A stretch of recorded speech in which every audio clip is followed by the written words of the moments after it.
안녕하세요. 반갑습니다. 허재삼 작가입니다. 오늘 제가 여러분들께 소개해 드릴 책은요. 이지훈 작가님이 지은 결혼은 신중하게, 이혼은 신속하게 라는 책입니다. 먼저 작가 소개를 간단히 드리겠습니다. 이지훈. 대한민국에서 살고 있는 결혼 14년 차, 이혼 7년 차인 44세의 전문직 여성. 경계를 넘어서를 기치로 자기만의 고유한 삶을 살기 위해 분투하는 중이다.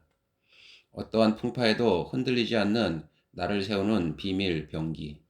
아류 노노로 내공을 닦으며 유튜브 아는 변호사 채널을 운영하고 있다. 저서로는 공부 이래도 안 되면 포기하세요가 있다. 네, 목차를 보겠습니다. 1. 결혼은 신중하게. 2. 이혼은 신속하게. 3. 이혼 후 유쾌하게. 네, 그럼 프롤로그를 한번 들어가 보겠습니다. 내가 무너져 내리던 날.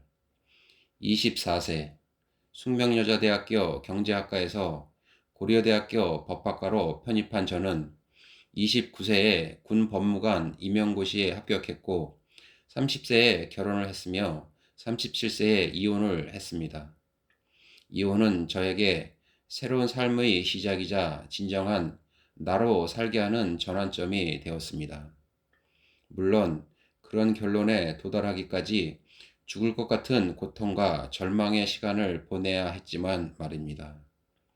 저의 30대는 시작부터 철저하게 무너져 내리는 시간이었습니다.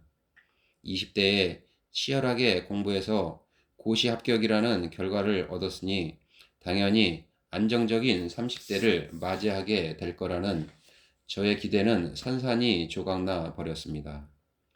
사실 저의 그 기대는 아무런 근거도 없는 것이었습니다. 행운의 여신은 불행도 함께 가져다 주듯이 2000년 고려대학교 법학과로 편입했던 순간은 물론 2004년 군 법무관 임용고시에 합격했던 그 행복한 순간에도 불행은 이미 제 곁에 와 있었습니다. 하지만 눈앞에 성공에 도취되어 있던 저는 그것을 전혀 눈치채지 못했고 후일 제 인생은 그로 인해 크게 휘청거리게 되었습니다. 생물학적인 나이와 삶에 대한 통찰력은 아무런 상관이 없습니다. 마흔이 되었다고 해서 모두가 부록할 수 있는 것은 아닙니다. 지극히 모범생이었던 저는 그동안 잘 학습해온 대로 직장을 구했으니 다음 순서인 결혼에 올인했습니다.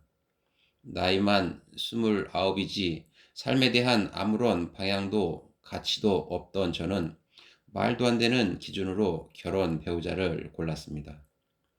물론 그 과정에서 권위, 통계, 교육, 선입견 등 다양한 망상에 사로잡혀 철저하게 나 자신을 기만했습니다. 그렇게 저에게도 어김없이 여자의 일상이 시작되었습니다. 성공했다는 착각, 여자의 일생, 삶에 대한 방향 부재, 통제된 조직생활 등 다양한 요소들이 저의 30대를 조금씩 허물어 들였고 이 모든 결과를 더 이상 감당할 수 없는 지경에 이르자 저는 한순간에 무너졌습니다. 과거에 대한 후회와 미래에 대한 걱정에 압도되어 있던 저는 현재를 살 수 없는 상태, 즉 심각한 우울증의 터널에 갇혔습니다. 실패를 만회할 길이 없던 저는 이제 그만 삶을 끝내겠다는 생각과 사투를 벌여야 했습니다. 그렇게 10개월 정도의 시간이 흘렀습니다. 누군가를 원망하고 분노에 차있던 저는 그때서야 비로소 나 자신을 돌아보게 되었습니다. 수도 없이 과거로 돌아가 스스로에게 나는 어떤 사람이지? 나는 왜 결혼을 했지? 라는 질문을 반복했습니다. 아, 나는 그런 사람이었구나. 맞아. 사실 나는 이런 걸 싫어했지. 그런데 왜 그렇게 생각했을까? 끊임없는 질문과 답변을 통해 저는 이제껏 견고하게 버티고 있던 철저하게 만들어진 나를 깨부술 수 있었고, 비로소 가장 솔직한 나를 대면하게 되었습니다. 그때 저는 두 가지 길이 놓여 있음을 깨달았습니다.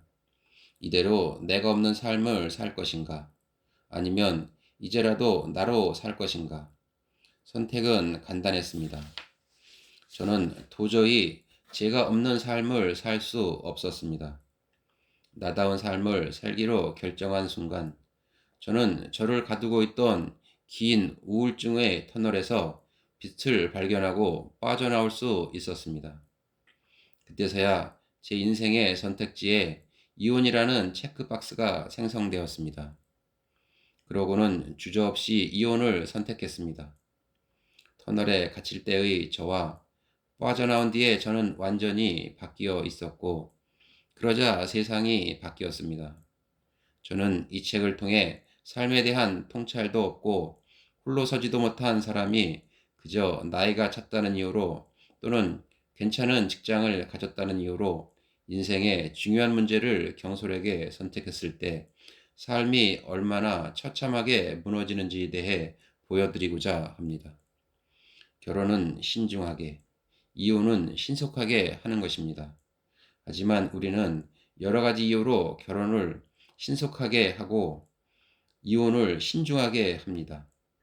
이 책은 변호사로서 마주했던 다양한 상담과 개인적인 경험을 바탕으로 우리가 결혼과 이혼을 선택할 때 어떤 요소에 영향을 받는지, 그리고 무엇에 가스라이팅 당해 결혼을 신속하게, 이혼을 신중하게 하는지에 대한 답을 찾아가는 여정입니다. 이 여정을 함께한 여러분들이 저와 같은 시행착오 없이 각자의 인생에서 나답게 바로 서는 사람, 한결같은 사람이 되기를 바라고 스스로의 경계를 뛰어넘어 성공하는 삶을 살기를 희망합니다. 네, 본문으로 들어가 보겠습니다. 결혼 꼭 해야 하나요? 결혼은 의무가 아닌 선택이다. 결혼은 제도입니다. 제도의 사전적 의미는 관습이나 도덕, 법률 따위의 규범이나 사회 구조의 체계입니다. 그러니까 제도는 어떤 목적을 위해 인위적으로 만든 것이지 인간의 본능에 따른 결과가 아닙니다. 이와 같이 결혼은 제도이기 때문에 해도 되고 안 해도 되는 선택의 문제입니다. 엄밀히 말하면 결혼이란 법률의 테두리 안으로 들어가느냐 마느냐의 문제입니다. 그래서 많은 분들이 고민합니다. 과연 결혼을 할 것인가 말 것인가? 우리는 모두 인생이라는 바다 위에서 끝을 알 수 없는 항해를 하고 있습니다. 항해를 하다 보면 어려운 일이 생기기 마련입니다. 어마어마하게 큰 파도를 만날 수도 있고 배가 난파되는 끔찍한 일이 벌어질 수도 있습니다. 하지만 항해를 함께하는 동반자가 곁에 있다면 인생의 풍파는 더 이상 시련이 아니며 하나의 모험이 되는 그 자체만으로도 굉장히 멋진 일입니다. 인생에서 동반자를 만난다는 것은 그야말로 신의 축복입니다. 우선 이런 동반자를 만난 뒤 결혼을 할지 말지 고민해야 하는데 우리는 반대로 결혼을 먼저 결정한 뒤 그에 합당한 사람을 찾아다닙니다. 아니면 동반자를 만나지도 않은 상황에서 비혼을 결정하기도 합니다. 이런 결정은 단지 결혼 제도에 대한 순응과 저항에 불과합니다. 먼저 동반자를 찾으십시오. 동반자는 결혼할 나이가 되었다고 해서 내 앞에 짠하고 나타나는 것이 아닙니다. 또한 동반자는 내 주변에 있는 그나마 괜찮은 사람 중 나와 결혼할 생각이 있는 사람도 아닙니다. 동반자란 어떤 행동을 할 때 짝이 되어 함께하는 사람입니다. 그렇다면 우선 내가 어떤 행동을 하고 있어야 합니다. 내 인생의 방향을 찾아 그곳을 향해 나아가고 있어야 한다는 말입니다. 그때야 비로소 상대방이 나와 함께 짝이 되어 그 길을 갈 수 있는 사람인지 알 수 있습니다. 자기 자신에 대해 탐구를 해본 적도 없고 내가 어떤 사람인지도 모르는 사람은 삶이 불안할 수밖에 없습니다. 자신이 외로운 이유도 알지 못합니다. 그러고는 외롭다, 안정을 찾고 싶다는 등의 이유로 결혼을 선택하곤 합니다. 지금 여러분이 해야 할 일은 결혼이 아니라 자신을 바로 세우는 것입니다. 동반자를 만났다면 이제 결정할 일은 법률혼에 대한 선택입니다. 두 사람이 함께 살아가는 모습은 법률혼, 사실혼, 동거 이외에도 다양한 형태가 있습니다. 두 사람만의 전혀 새로운 가족의 형태를 만들 수도 있습니다. 법률혼을 한다는 것은 두 사람에게 법이 강제하는 권리와 의무가 생긴다는 뜻입니다. 그러니까 두 사람의 관계를 법이 규율하도록 허락하는 것입니다. 혼인신고는 그런 의미가 있는 법률 행위입니다. 우리 민법은 법률상 부부에게 동거, 부양, 협조, 정조 의무를 부여하고 부부에게 각각 일상가사 대리권을 발생시킵니다. 즉, 부부에게는 일상적인 공동생활을 위한 법률상 대리권이 생기고 그로 인한 채무에 대해서는 연대하여 책임지는 것입니다. 이것은 도의적인 책임이 아니라 법적인 책임입니다. 또한 법률론에 부부에게서 자녀가 출생한 경우 이를 남편의 자녀로 추정합니다. 당연한 것 아니냐고 생각할 수 있지만 그렇지 않습니다. 여성의 경우 출산을 하면 생물학적으로 엄마가 되지만 남성의 경우 남편이라고 해서 당연히 생물학적으로 아빠가 되는 것은 아닙니다. 부성은 단지 추정할 뿐입니다. 따라서 법률혼이 아닌 경우에는 자녀가 태어나도 인지라는 법률 행위를 해야 비로소 법률상 부모와 자식의 관계가 성립됩니다. 법률혼의 부부는 재산상의 효력에 있어서도 민법의 규율을 받습니다. 고유 재산과 특유 재산은 각자 사용 수익하고 기속불명의 재산은 공유로 추정하는 것 등입니다. 법률혼이 해소되는 경우는 단 두 가지뿐인데 바로 사망과 이혼입니다. 결혼은 싫어졌다고 해서 중간에 그만둘 수 있는 것이 아니고 사망과 이혼이 아니면 혼인계약을 해지할 수 없습니다. 또한 이혼 시에는 재산 분할이라는 골치 아픈 문제도 뒤따릅니다. 이와 같이 민법은 법률혼에 적용되는 게임의 규칙과 같은 것입니다. 하다못해 RPG 게임을 할 때도 먼저 규칙을 이해하기 위해 공략집을 공부하는데 심지어 여러 가지 권리와 의무가 발생하는 법률을 결정하면서 게임의 규칙에 관심조차 두지 않는다면 그 결혼은 이미 실패가 예견되어 있다고 할 수 있습니다. 결혼은 제도이고 선택입니다. 여러분이 가장 먼저 해야 할 일은 첫째, 나를 세우고 내 인생을 살아갈 것. 둘째, 내가 바로 선 후에 동반자를 찾을 것. 셋째, 가족의 형태를 결정할 것입니다.